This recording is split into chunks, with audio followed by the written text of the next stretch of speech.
we'll ease into it. Okay. Obviously, just a regular conversation, and Brad's joining right now too. What have you heard? What has Mitch told you? Mitch told me, hey, I've got a podcast request from a bunch of lame guys. Do you want to do it? And I was like, sure. Accurate. Wow. Yeah. Honestly, summed it up better than we could have. Okay, good. Yeah. No, honestly, he didn't tell me much. He said, I've got a podcast request. I think it's a really good idea. Do you want to do it on Tuesday? I said, sure, let's fire away. Do you do many podcasts? I feel like I haven't heard you on many.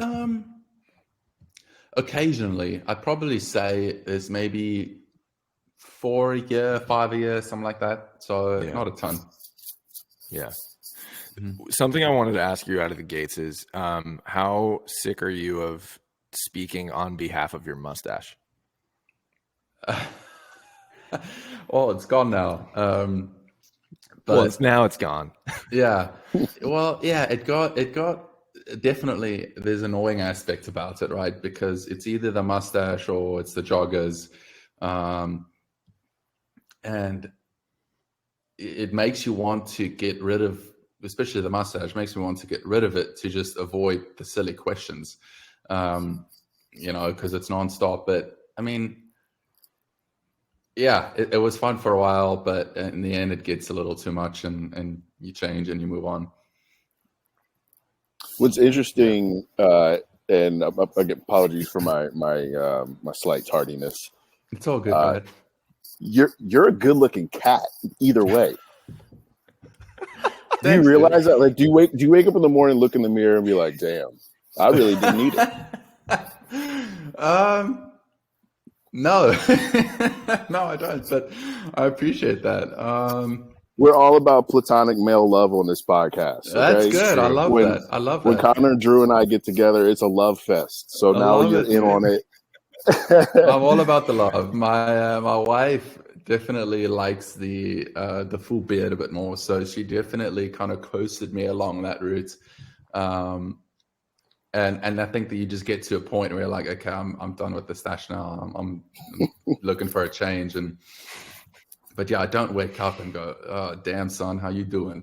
But I appreciate that regardless. Thank you.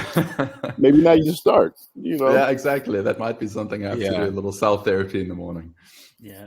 I got a recommendation for a book by a friend of the show. Mm-hmm. It's called the high five, or like the magic of the high five or something. So she told me, as a morning ritual, she would go to her bathroom mirror and give herself a high five.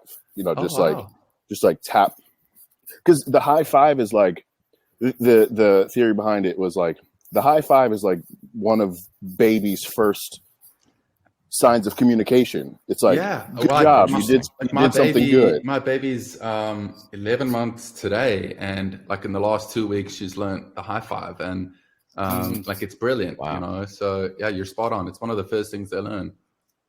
Yeah, and it's just like that positive affirmation you can give yourself every single morning.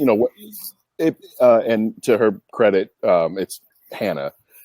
She said, it started out silly, but now it's like a really a positive part of her morning ritual. I can believe that. I mean, I've done some mirror work, I guess, where I talk to myself in the mirror in the third person, and it's got some incredible effects. Whether it's before a round or before an evening I go to bed, like telling myself how I want to be or how I'm going to be the next day. And I mean, I can definitely see how the high five has got the same effect. It can do brilliant stuff. Yeah, that's super cool. Is that something that you've been? I'm curious. Go ahead, Drew. Oh, sorry. Go ahead, Drew. No, I was going to say, is that something that you've been working on, like the positive self-talk for a while, or was there a point in your life where you sought out help or sought out a mentor? I sought out help in 2015 from a sports psychologist back home in South Africa that I used to work with, and she was brilliant. She's still brilliant, but yeah, that was really my first intro into psychology and specifically, I guess, sports psychology. But you can use these things in all walks of life. And yeah, one of those things was sort of, we called it doing mirror work and talking to myself in the mirror. And it sounds kind of weird and you feel a little crazy when you start out, but the mind's an incredible, powerful thing. And, you don't always get it right, but I think continuously working on those things and sort of being tapped into those kind of frequencies, I think it's important and can really have an impact in your life. Totally. In addition to the mirror work that you have established as part of your like routine or ritual, what other tactics or skills or processes or habits have you built into your daily life, not only through playing golf, waking up before a tournament round, but just in your daily life that you do with intention and that you do, with purpose? Yeah, it ebbs and flows as well. I think if I look at my structure at home compared to my structure at a tournament week, there's obviously differences. When I'm home, I want to make sure that I'm spending time with my wife and family. So it would be something simple as I'd be the one in the mornings waking up and giving my wife a cup of coffee, where at tournament weeks, it's hopefully it's the other way around because I've got to go do my job. But either that or I get a cup of coffee at the golf course. So it's different, but I like writing down. I've got, I guess you can call it a diary. I don't write in it every day, but what helps me, especially let's say I'm home and like I've got 3 weeks off. I'm the type of guy that likes to feel like I'm always moving forward and I'm always doing something to, whether it's self-improvement or improving life in general for my family or whatever it is. So I like to write things down that I'm going to do today. And when I've sort of ticked them off, I feel accomplished. So stuff like that really helps. I like that a lot. And your point about like being at home, that being a family time, sort of compartmentalizing your two worlds that you live in. It's funny. Like I very much view golf as, when I'm playing for fun, when I'm playing practice rounds, when I'm playing with friends, as a very selfless act, as like we're sharing this experience together. It's not really about me. It's about the community. It's about the tunes we're listening to. It's about the vibe, right? And then when you play in tournaments, it's a very selfish situation. You're playing for yourself. You're keeping your score for you. There's money on the line. There's if you lose a ball, that hurts. Can you describe what that difference is again? The selfish version of golf versus like the selfless version of golf, and how those work in your worlds, or if you see it differently. No, I started smiling because this might be quite sad, but I can't remember the last time that I played with mates or I played a round of golf.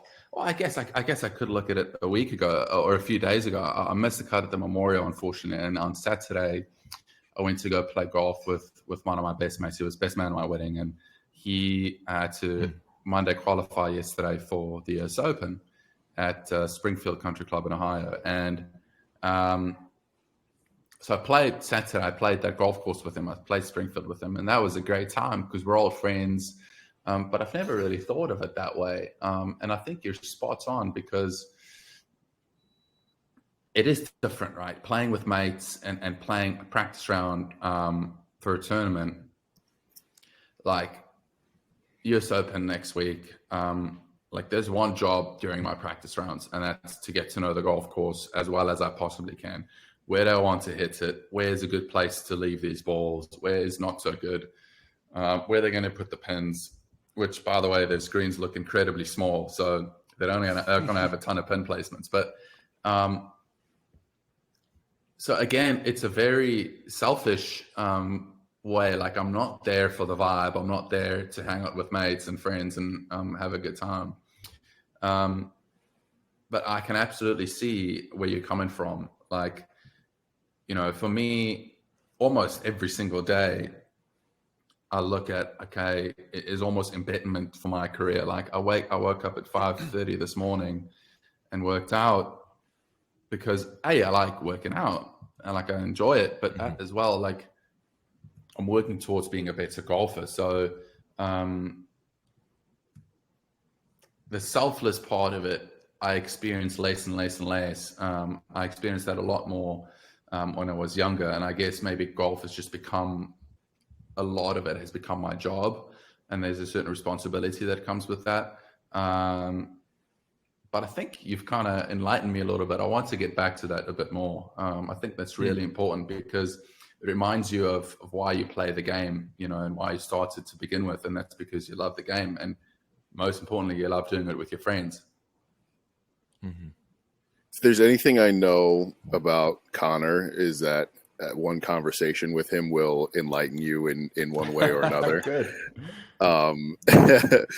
What do you think are some ways that you can work that in, if at all, in a week where you're prepping for a big tournament or going into a major, or, you know, you might have a Tuesday or a Wednesday before the tournament and you're like, yo, let's go mess around. Right. Yeah. And I think that is so key. And it's maybe something that I've lost sight of lately. I haven't been playing great. I recently struggled with my back again. I took 4 weeks off after RBC Heritage, which I almost won, and my back was a mess. So I was quite disappointed. I thought I was kind of finding some flow and playing great, but then that happens, and then I miss 3 cuts in a row. First tournaments I play again, and my caddy is also one of my best friends, and he's been taking a lot of slack, unfortunately, from my end. But almost realizing and coming to the realization that, hey, it's my best mate on the bag. Like, this is still fun. I still get to play golf for a living. Yeah. And it still is a game. Do you know what I mean? So yeah, you guys did this is almost like a psychology session we're having here. It's the name of the podcast. I also want to be cognizant of the fact that, like, I want to remove the stigma from the word selfish, because I think even when you are in tournament mode and you're playing selfish golf, that selfishness ultimately is for the support of your family. It's for your own mental well-being. It's for the support of your team. It's like you're playing for yourself, but it will inevitably benefit many more people in your bubble. So I just wanted to call that out. Selfishness is not bad. Yeah, I like to think of it almost as self-centeredness. Like, you need to be self-centered in what you do. Yeah. To be a professional golfer. And I guess you can relate it to team sports as well, even though it's slightly different. Like, if you take the NFL, the positions are very specific, right? Whether your special teams or the quarterback, like Tom Brady's got a specific job that he needs to do. And if each guy does his individual job well, the team functions well. So there's self-centeredness in that as well. But golf, it stands out above everything else. Perhaps tennis as well, because it's so individual. But I have to be self-centered, like focused, to do this job well. And when I do that, then obviously my family will prosper and the people around me will prosper as well. Random question. This is has nothing to do with the question Connor just asked. What were your grades like when you were younger? Your marks in school? Yeah, they were fine. I didn't like school a ton. I enjoyed, and most people will probably say this, but I enjoyed being with friends. I loved playing team sports. And in college, my grades were fine as well. Never really had a problem with that. Why do you ask? There's also a stigma about golfers that they're not very intelligent, and I don't get that sense from you whatsoever. Well, I'll add some context. The three of us played Division III golf here Yeah. in America, not very high level. That's fine. And the guys that I know that they played with, that I've played with, were like degenerates. Like didn't really take care of themselves, didn't really, commit themselves to the craft, to the art, to the commitment of playing golf as well as they probably could have. That led to off the course issues, behaviorally. Some people got in trouble with the law, So I'm prodding. I'm trying to find it.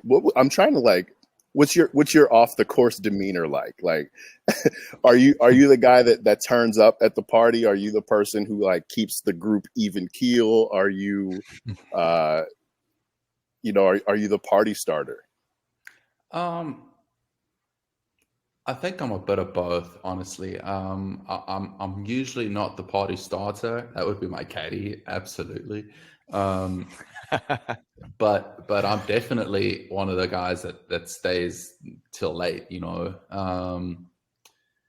I think you make some very, very good points. Like growing up in South Africa, I wasn't the number one junior golfer, and there were other kids my age, slightly older, slightly younger, and they all dropped out of high school, like 10th grade through the 11th grade, thinking that, they're going to be the next Ernie Els of South Africa. And it's sad to say this, but none of them have got to the level that they at least thought they were going to achieve. And I think that's part of my upbringing. My dad was adamant that school comes first, and that having good grades is important. Like, I mean, if I'm, touch wood, if anything happens where I can't play anymore, like, what am I going to do with my life? And that's the reality. Like, injuries happen in golf. My back's been an issue the last 2 years. Thank goodness, nothing major, but still, I'd like to be more in life than just a guy that knows how to swing a golf club and hit a little white ball around. And I think in order to be a good golfer, all your ducks need to be in a row off the course as well. You talk about guys that got in trouble with the law, or whatever the case might be, that maybe weren't responsible. I think it's almost the other way around. Like, if my stuff isn't in order at home, then it's not going to be in order on the golf course. Like, you see that time and time again. So that balance in life is so key. Walking the straight and narrow, I think, is key. I can't be a party animal and expect that I'm going to be a top 10 golfer in the world. I just don't think it works that way anymore. Like, there's too many good players. It's interesting that you said that, you ducks have to be in a row off the course. I spent a lot of time on social media, as is basically my job. Yeah. And there's a faction of the golf watching, playing, amateur community that are quick to jump on a player after they've made a big life move, like getting married, having a kid.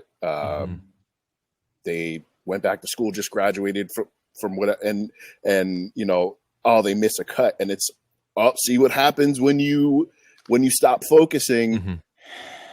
And it bothers me because that's self-improvement. If you marry the love of your life, you have a kid, you get a dog, you buy a house, but those are positive things in your life. And for the amateur community, for the folks that are watching, that are not inside the ropes like you and like your contemporaries, that don't see it the same way, it's like, oh, if you improve yourself off the course, that's a distraction, and that's why you're not performing.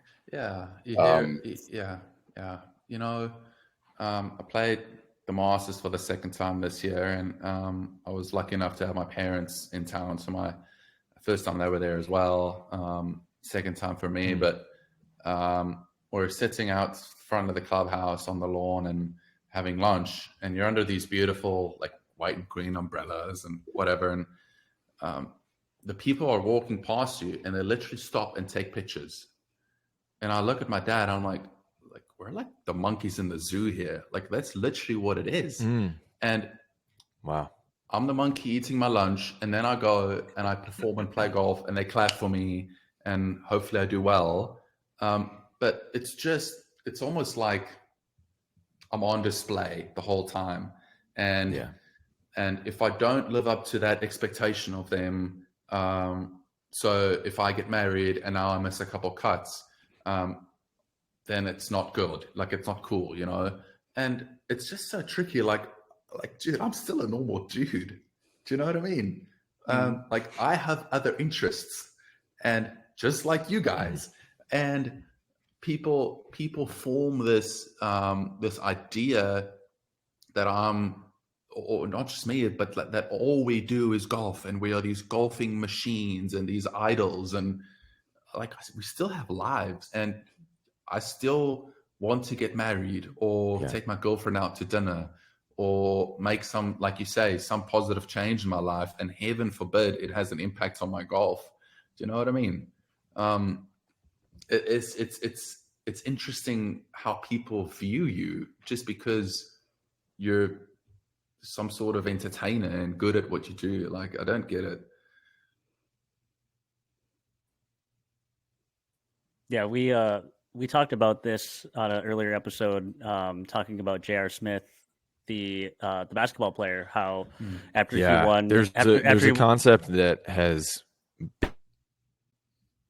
been birthed by the social media. Oh, sorry. Oh no, Connor, you're lagging a little bit. Is that? Yeah, there's a slight lag. All right, we'll come back to Connor. Brad, you muted yourself. I like where both of your questions are going, though. I don't know where we're going yet. Okay.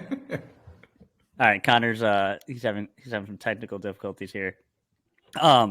Eric, I was saying that we were talking about on the show a few episodes ago when J.R. Smith won the NBA championship, and he recently talked about how the fact that he thought that by reaching the pinnacle of basketball, the Larry O'Brien Trophy, NBA champion, that he would feel complete, that he would feel whole. And he said that after that, he had never been more depressed in his life because he had been working towards this goal of winning an NBA championship. But since he was a kid, you know, he wanted to make it to the league. He wanted to make it to the finals, to the championship. And he said that he realized that he was placing his self-worth on what society had taught him at a very young age, that winning is the only thing that will bring you joy and will complete you. And what you were saying about how when you feel like you're on display and that society only wants to cheer for you when you win or when you're at the top of whether it's of the US Open or the Masters or the World Golf Rankings. And I think it's sad that is where society has placed the value, and that you can't just be whole as a person. Like Eric has other interests, like you said. Yeah, I'm just a guy like everyone else, and we should be able to celebrate Eric the person, not just Eric the golfer. Yeah, you know, you're so right, and perhaps that that starts with me or the individual, because there's a part of me, and I think JR probably struggled with the same thing. There's this idea that golf sometimes becomes my identity. And when I play well, I'm the man, and my ego is massive. And then when I don't play well, I get so down in the dumps. And there's this attachment from personal level to how I perform. And there is this idea that, man, if I can win this tournament and have that green jacket and get number one in the world, then I've made it. And that's a hard thing to sometimes sort of put aside, because the logic doesn't make sense with that. Because I've already experienced what it means to win, and then, hey, there's another tournament next week, you know? So it's so fleeting, and it doesn't bring you lasting joy. So I think it almost, I understand society, and because at the end of the day, we are entertainers, right? If it wasn't entertaining, then no one would come to tournaments and watch, and I wouldn't be getting paid for what I do. So I am an entertainer. So I understand from society's perspective that they're watching and they're cheering for the guy that's the most exciting. Fair enough. So I almost think it has to start with me realizing that, I want to win because I'm competitive, and I love being competitive. I find joy in that avenue, but lifting that trophy shouldn't change who I am, and vice versa. Missing the cut shouldn't change who I am, and that's sometimes tricky to do.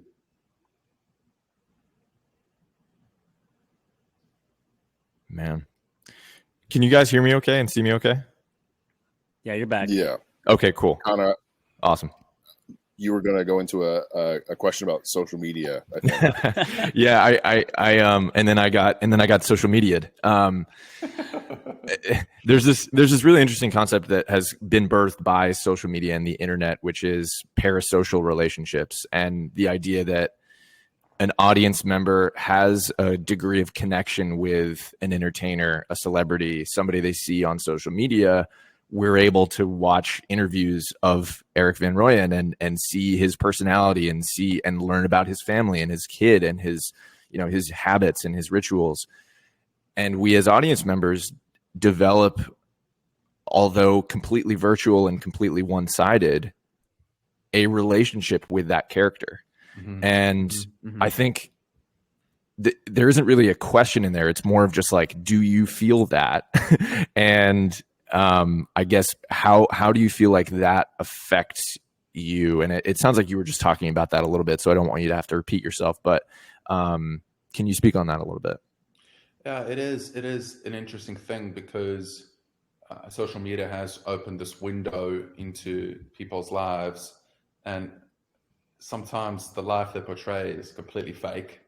Sometimes there's a bit of realness. You obviously have the option of showing people what you want to show them.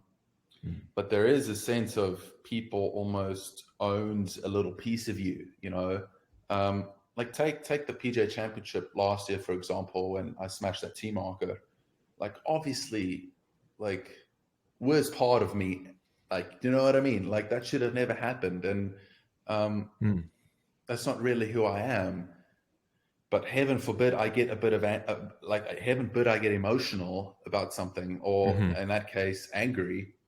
And it's like, oh my goodness, I need to be this example for society, and that's not necessarily true. So people expect me to behave in a certain way, and they almost, like you say, like they get to know you a little bit. And if I don't conform to that, then that's not cool. And I've experienced this. Right. Like, I get where you come from, because like Taylor Hawkins from the Foo Fighters passed away not long ago. He was the drummer for the Foo Fighters. And like, I still feel sad thinking about that, because I watched, like, they were probably my favorite band. I watched every interview. I know every song. I know every drum line. And they're not probably going to make music ever again. And like, I think of Taylor and I get sad, and I didn't even know the guy. Do you know what I mean? So social media has definitely opened this window into people's lives, and people think that they know you, but they really don't. It's so interesting. I guess on that note too, like your entire career is on full display. Like you are when you're on the course, there's cameras, there's fans, there's social media, there's all of that. You're on display.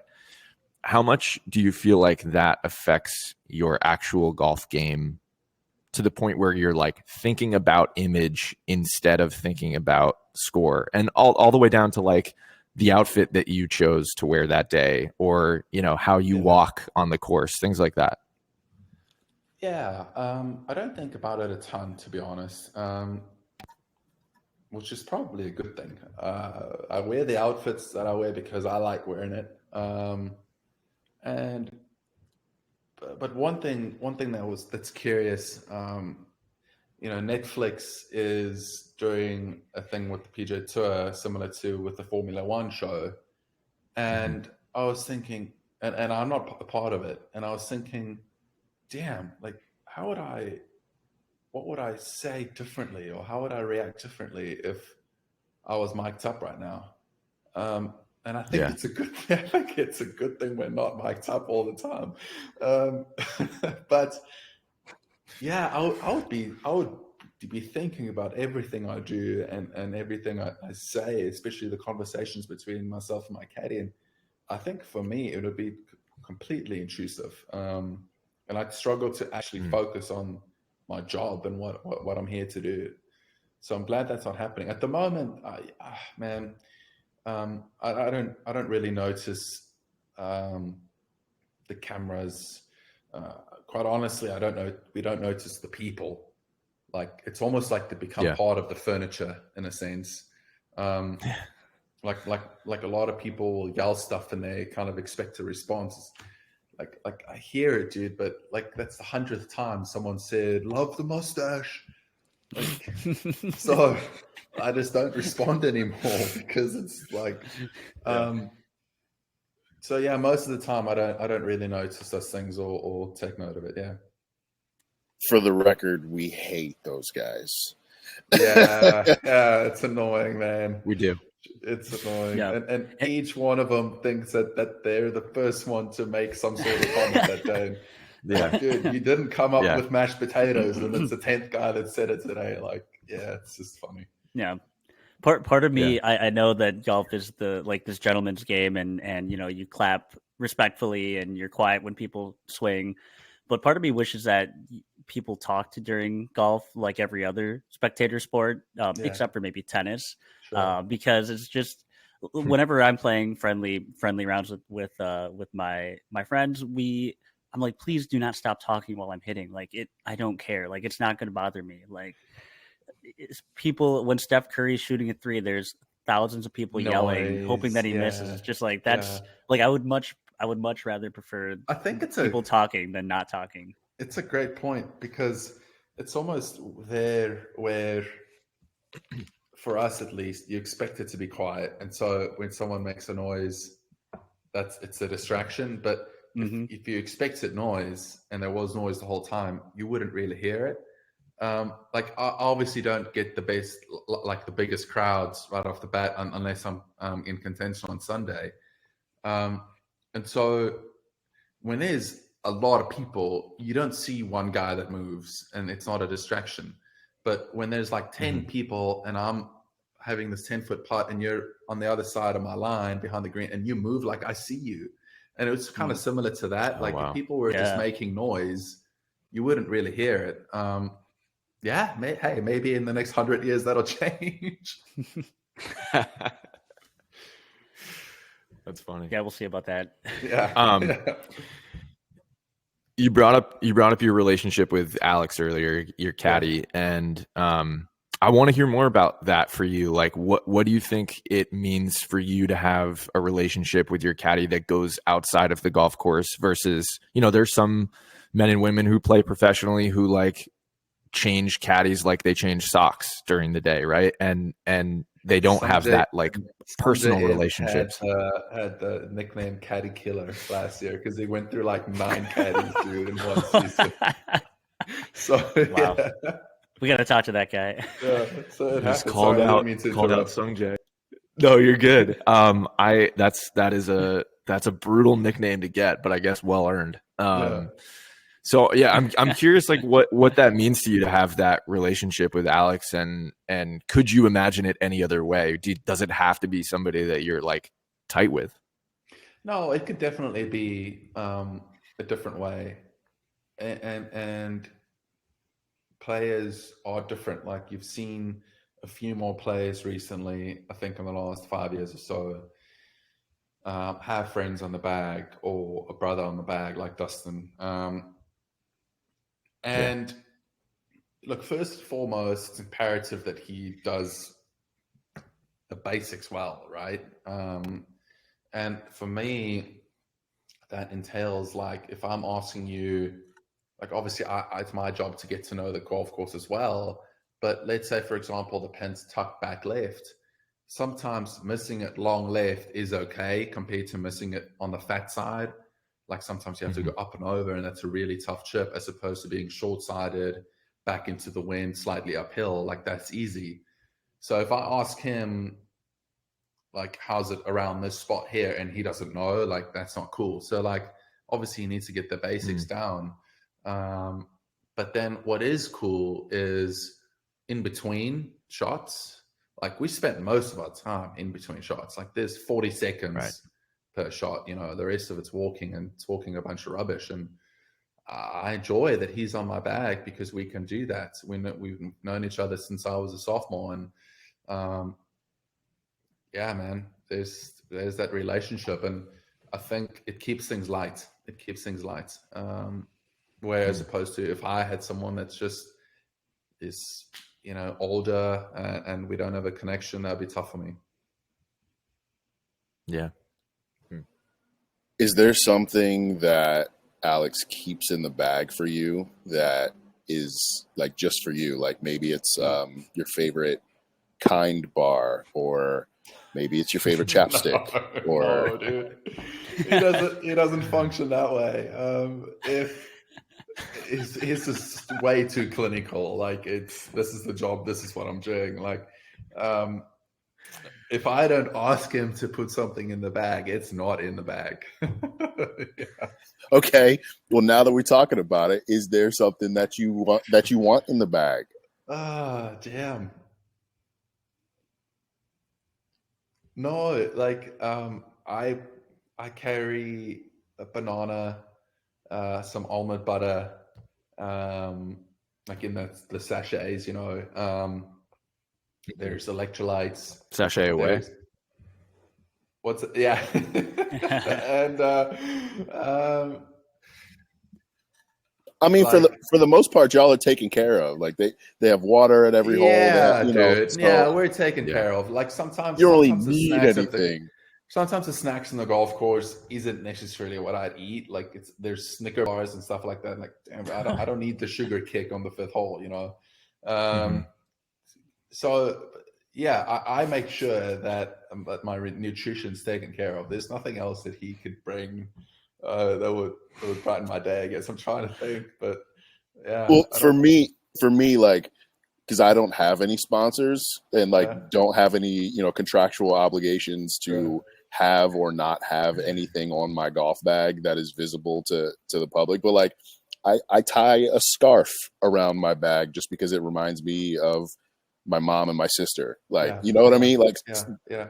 That's really what the question is. Like, is there like something that you kind of like you tuck away just for you that's like that reminder, or you know? What I have is I have a small like a pouch that I bought at Augusta, and it's got the little Augusta National logo on it, and I put all my coins in there that I mark my ball with, and I have that for multiple reasons, but because I love Augusta National, but also because I want to win that tournament so bad. So it's just always that reminder of, hey, this is what I'm working for, you know? So that's always in the bag. Yeah. What are you going to do with the bag, or that the keepsake from Augusta when you win it? Oh, I just keep it. Let's go win another one. No, I don't know. I haven't gone that far yet.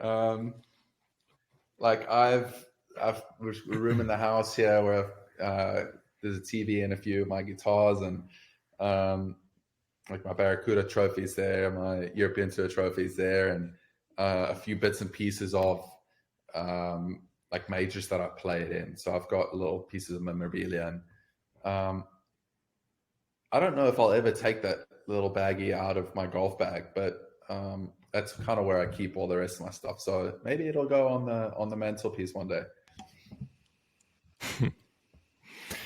I'm really into love languages. I don't know if you're familiar with this, Eric, but I'm curious. Like, I don't think I've ever like explored this topic before. But what do you think your love languages are on the golf course? Like, do you respond well to words of affirmation from fans and Alex? Do you know what I mean? Do you have something like that you can think of? On the golf course, definitely not touch. Like, don't hold my hand as we're walking on the fairway. What a sight that would be, though, huh? Exactly. Yeah, words of affirmation is a big one for me. Especially from my caddy, like the fans, it goes in and out. Yeah. Words of affirmation. I can't even remember all 5. Like I know it's touch, it's words of affirmation, it's gifts, acts of service. That's a big one for me. Acts of service, on and off the golf course. Quality time. Quality time is there. It's another one. Yeah, I think for me as a person, the quality time is not as a major factor for me.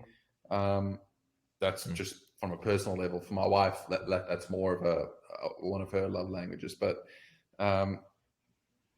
yeah, probably words of affirmation and acts of service. That would be the 2 biggest ones, and that's really what the caddy's supposed to do, I guess. Totally. Yeah. Yeah, that's really interesting. Although, I mean, like, again, the physical touch would be wild. That would be what an experience that would be on the golf course. I mean, that would add a whole other layer to the broadcast experience. I'm gonna go live on Instagram next week, practice rounds, and we're gonna be holding hands walking down the fairway. Just tag us in the post. Just do what you can. You got it. Wow. So Baba Booey doesn't do it for you. Yeah, no, Baba Booey doesn't cut it. You heard it here first. Well, I feel like we should get into some meat and potatoes. Do it. Absolutely. Eric, I'll throw our stock question at you first. What are some of your favorite golf smells? Freshly mown fairway smell, like early morning, and that is the best thing ever. Like the fairway's mown, the greens are mown, you're like the first one out, there's still a bit of dew on the grass and you can smell it. I don't quite know how to describe it, but it's that freshly mown, grass is still slightly wet kind of smell. Yeah. It's kind of sweet. Like there's a sweetness to it. It smells Definitely. fresh. Yeah. Is there a grain specific smell that you've picked up on tour that you're like, oh, that's Muirfield. That's Sawgrass. The Poa Anua is smelling fresh this morning. Yeah. Oh, that's a good question, but yeah, I've not gone that specific. That honestly, for Connor and Drew, Connor, you'll have to edit this out. Gave me an idea. Please do not let me forget it. Excellent. Okay, great. I mean, golf, like, it is a good question. Like, golf courses have terroir, like wine vineyards have terroir, you know? Yeah, you think of, like, if I think of, like, the smell of pine trees, like, I immediately go to Augusta, right? Yeah. But I've never, I'm trying to think. Like, no, I've never gone like, that's PJ National at the Honda Classic. That's like that's Riv. You know, no, that's never quite happened. That's like, what a bizarre skill that would be, though. Yeah, I'm sure America's got talent. It's that synesthesia sort of thing. Someone's got it, you know. for sure.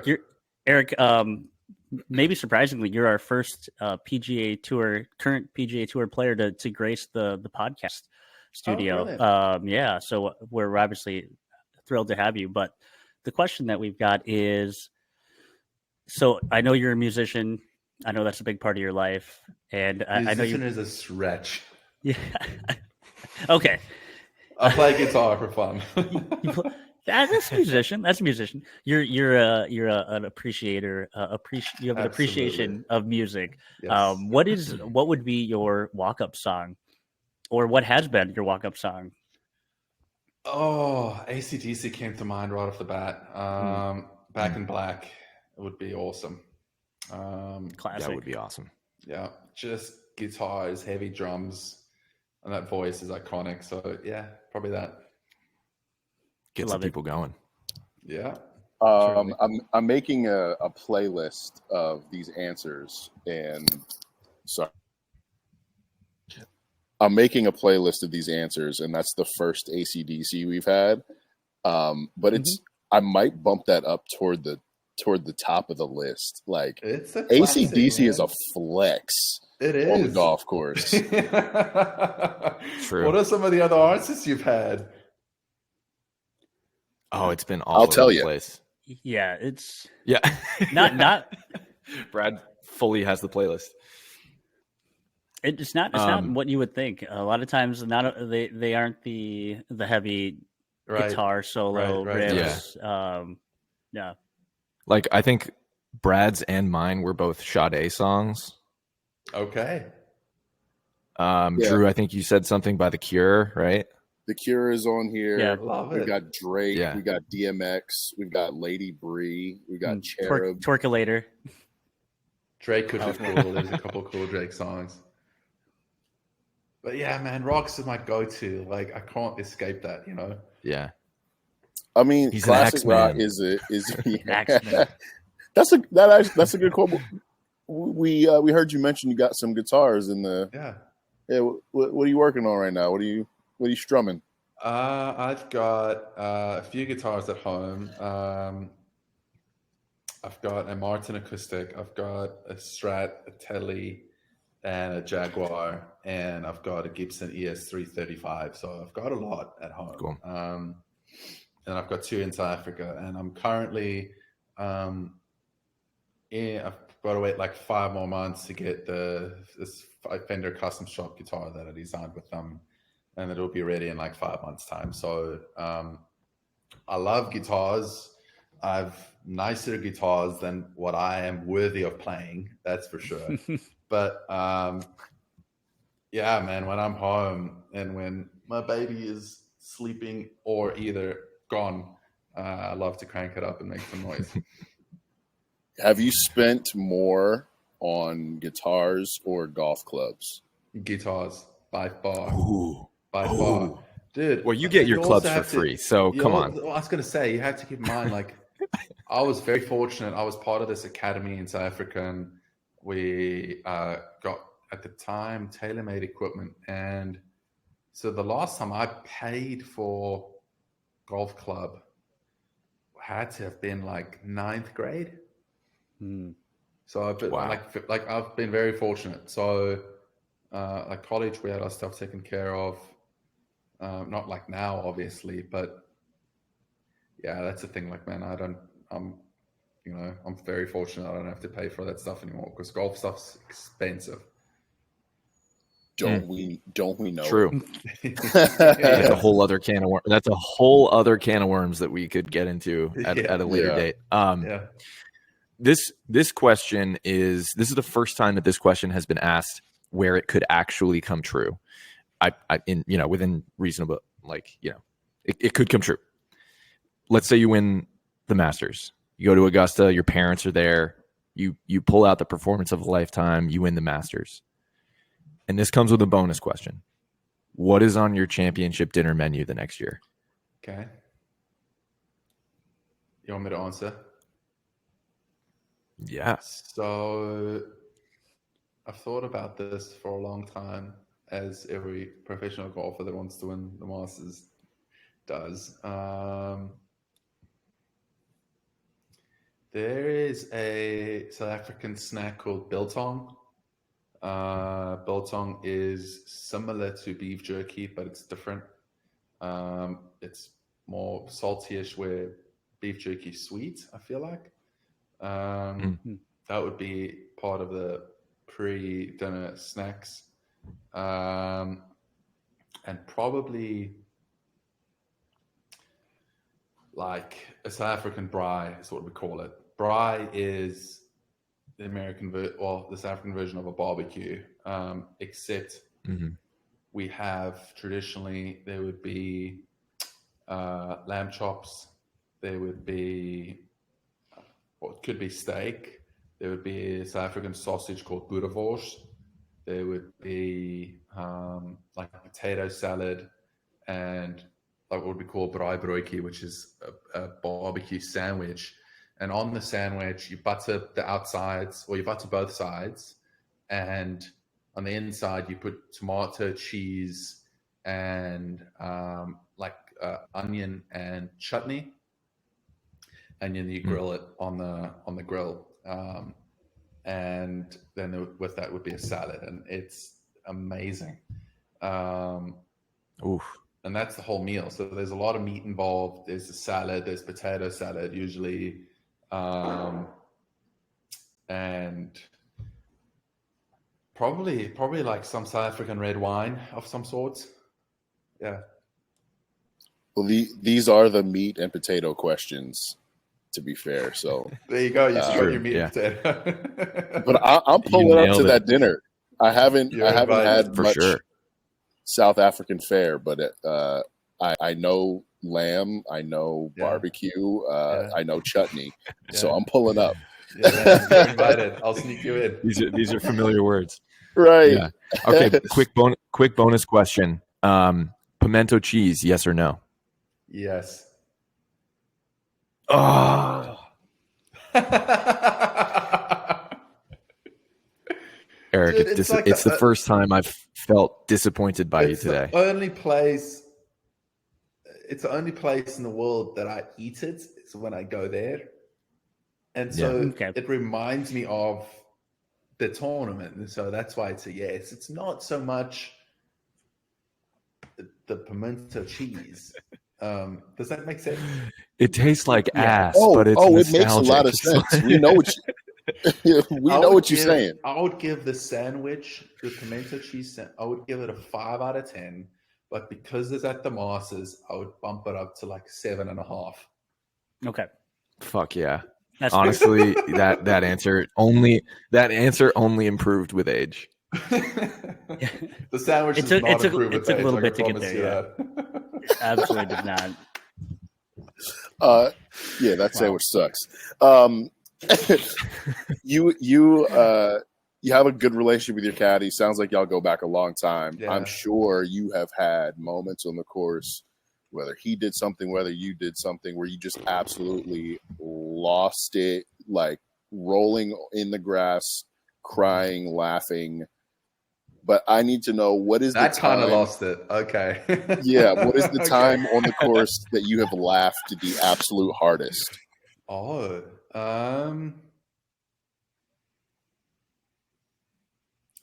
good question. Let me think. It happens more often than you think. And quite honestly, most of the time it happens off the golf course, like on the car ride back to our house, or where we're staying, hotel, whatever, or we're working out together. I thought you're going down the road of like him doing something wrong, or me losing it emotionally, like, because that happens, right? And I feel sorry for him because he's recently had to take some abuse from me, uncalled for. So I apologize, Feely. I hope you watched or listened to the podcast. But did it lead to a laugh eventually? I think now it will. Yeah, like I hit this bad shot on the 18th of the first round last week, and I hit it into the hazard left and walk, and I'm like, there's all this bleeping room on the right, and why the bleep do we not look at it? And bleep, bleep, bleep, bleep, bleep. And he called me out like 2 holes later. He's like, what the F are you doing? Like, you're so much better than this. Get your effing head in the game, blah, blah, blah.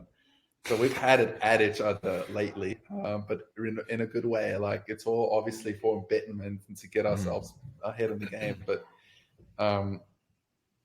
man, we laugh all the time. Like, that's the cool thing about having one of your best mates on the bag. You know, I can't quite put my finger on like your question as in where and when and what happened, but it happens occasionally, and that's the best thing about it. Yeah, I feel like that's probably a really grounding thing to have someone that knows you as just Eric the guy versus Eric the professional golfer with the mustache and the joggers. That he can level with you that someone that doesn't know you as well could never do. Like he's got the nuts and the authority to grab me by the not physically, but to grab me by the shirt and go, dude, like, get your head out your ass, you know. And I want him to do that. That's why he's on the bag. It's important because I wear my heart on my sleeve. Like, I'm a pretty emotional guy, and sometimes that's not a good thing when you're playing golf. And to have him on the bag and for him to have the ability to do that is so key.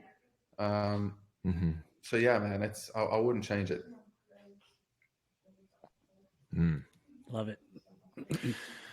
We talked earlier, or you shared a little bit about your journey playing golf and going to the academy and playing with a degree of selflessness in a past life. And I'm curious, we ask this question to everybody that we speak to on the podcast. If you could play a round of golf with a younger version of yourself, let's say 16-year-old Eric, who's like grinding at the academy, trying to get better, trying to make it to the next level. If you could play a round of golf with that version of Eric, what do you think the conversation would look like?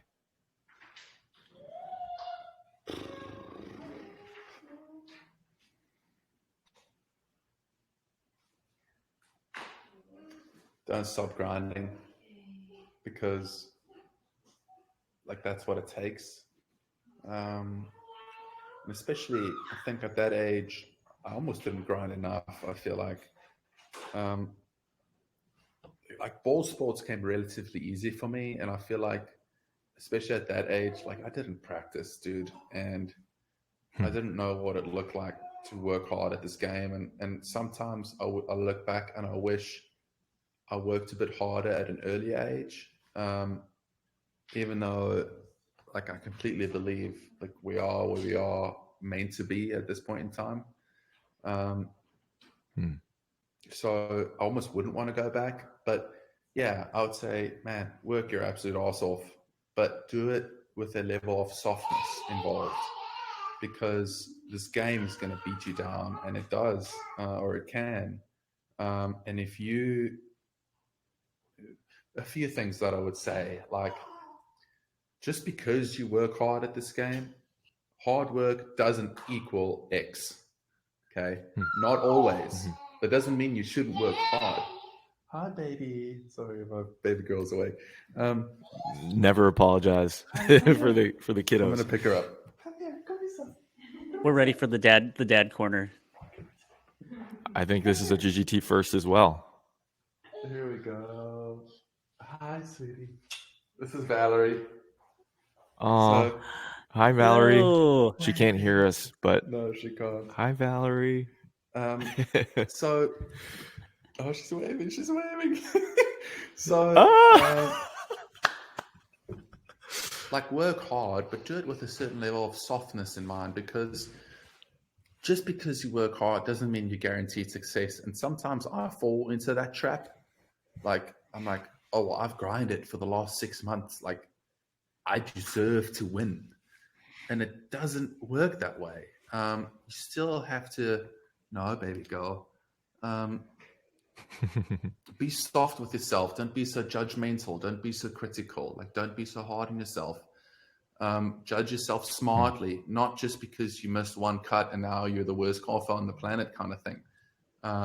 good guys still hit bad shots. So that's kind of what the conversation would go down is, man, I have the knack to absolutely tear myself down. And then I go work twice as hard, you know, and that's not always the answer. You have to learn how to flow with these things, and you have to learn how to deal with adversity. And I think at that young of an age, I struggled with that kind of thing. So yeah, I would have told myself, just be a little softer on yourself. Things are going to be okay. And if you were to put yourself in 16-year-old Eric's shoes, what do you think he would ask you or say to you? Like, what was 16-year-old Eric say to the guy who made it to the PGA Tour, who made it to the highest level? Like, what do you think you would be like, mind blown? I don't know about mind blown, because for me, and I need to be really careful how to say this, because I don't want to come across as this arrogant prick, but there was always the belief that I'd get to where I am now. Do you know what I mean? But at the same time, I think there would be a certain level of like, whoa, man, like, you're living in America? Like, what? And like, you playing on the PGA Tour and all these major championships, like, that's really freaking cool. To almost, and I hope that 16-year-old would almost give that 32-year-old a bit of a pat on the back, you know? Yeah. Man, did you guys study like psychology or anything? Like, no, definitely not. Years of therapy. Years of therapy add up. Eric, I've got one quick last one for you, and this just came up due to our guest here. As the resident father of the podcast, I have two children myself. Has becoming a dad changed anything with your relationship with golf, or how you approach it now? Not really, but what is amazing is when I've had a bad day and I step off, and the amount of joy that she, again, from a very selfish perspective, the amount of joy that she provides me is like mind blowing, right? Like nothing I've ever experienced. And so everything else like melts away, becomes somewhat insignificant. And so like when I'm out there playing, it's not as if I hit a bad shot and I'm like, oh, it's okay because I've got Valerie. Like, I'm still pissed and I still want to compete and I still want to win. But when I get off the course, it's like, man, it's all good. It's all good. Yeah, absolutely. I mean, look at this, that's bro. Really like, beautiful. How can you not be all good? You know what I mean? I know. Yeah, I know exactly what you're talking about. Yeah. Anytime Drew sends a photo of his kids to the chat, it's like they're not ours, but they feel like those are our kids, man. Like put everything put in perspective. Like you have those faces to come home to. Like a bad shot, is it really that consequential? It's not, man. Like when you're 65 one day and you look back and like, none of that's gonna matter, dude. None of that's gonna matter. So I don't have my my cards on me, Connor. Drew. Me neither. I'm in the shop. Okay. Drew, do you have your cards? Oh yeah, I do actually. Got. So we have Eric. This is our final segment before we go. Is our BetterHelp. This podcast is sponsored by BetterHelp, which is a therapy service, and we have our BetterHelp moment of clarity. We have these cards that we call intention cards that have words written on them, and Drew will randomly pick a card, and we'll just have you react to it. What does that card mean to you right now? One word or just first thing that comes to mind? One word, yeah. Whatever comes to mind. Yeah. So the intention of today is the word delight. My daughter. That was easy. I love it. That was easy. So I'd like to end our group golf therapy sessions like you would end a normal therapy session, by reflecting on the time that we spent together and thinking about what we're going to take out of this session moving forward. How do you reflect on this hour that we've spent together? This was brilliant. Like 3 guys that I don't know at all, and we could openly and honestly talk about these things, and insightful. Like, it made me think about how much time do I actually spend on just enjoying golf. Like, it's not a grind, man. It doesn't have to be that much of a grind. And how much time do I spend playing the game that I love because I love it, not purely because it's my job. And that's what I will carry with me from this conversation. Appreciate that. Yeah. Then it was a win for us. It was a dub. Yeah. Yeah. Thank you so it's much, been Eric. a real joy. Absolutely. Yeah. Thanks, Thank you, Eric. Truly.